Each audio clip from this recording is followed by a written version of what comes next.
What could have been a normal day of exams became one of violence at the University of the Western Cape. Students are very upset. As you can see, we are burning stuff. All residents itself is disrupted. Windows are being broken. But it's all a cry for help, man. This is what we're striking for. Not just now, but for our children and their children to come. To have a free basic education, a quality education. I mean, this is something that INC has promised us. And now, 21, 22 years down the line, still no free education. And most important, no quality education is being given to us. So our cry is not just, it didn't come about now, our cry is for 21 years now already. This morning, a reportedly peaceful protest quickly escalated into turmoil after a university employee was allegedly assaulted and 5 students subsequently arrested. The firefighter responded to fires that were set or were being set at our residence, with first residence and other residences. So upon his arrival at that residence, he was attacked. But some argue differently. And the reason that today became violent is because the security were actually engaging the students. The security were the ones who were fighting with the students. We even had a point where a security actually put a girl in the van. There were 5 students which were arrested in the morning just for gathering and mobilizing students.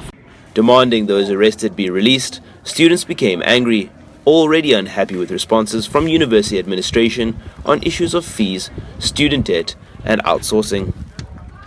There was an email which was sent by the chairperson of council. He was saying that our agreements are practically null and void, and he's not gonna actually arrange a council meeting this week because what is happening is not urgent.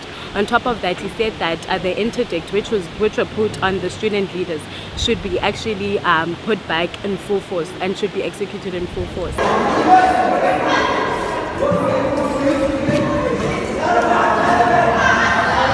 When students started looting the cafeteria,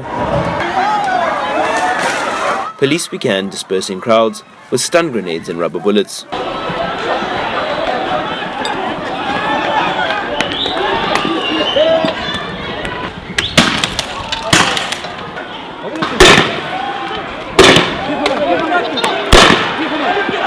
It was soon after this point that pandemonium broke loose.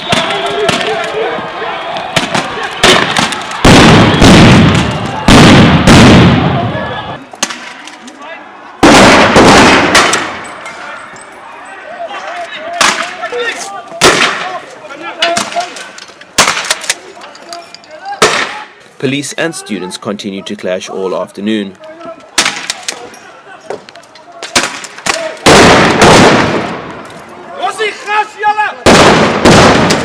These protests have been happening for over 3 weeks now, and nobody has been listening to us. What happens is that instead of them actually coming forward and addressing these issues, they just use the security and the police to repress us, and repression does not help.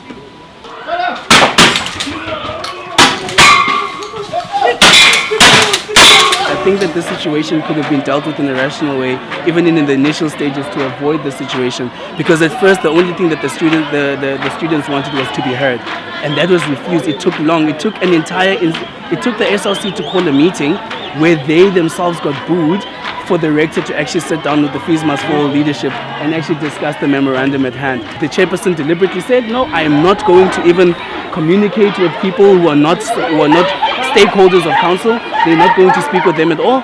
And I think that it is in that regard that the students decided, in fact, here we are not taken serious. As clashes continued, this time with private security, one student fell victim to a stray rock.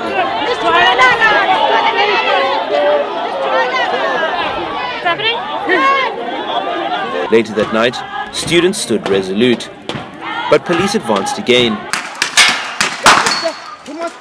dispersing the crowd once more.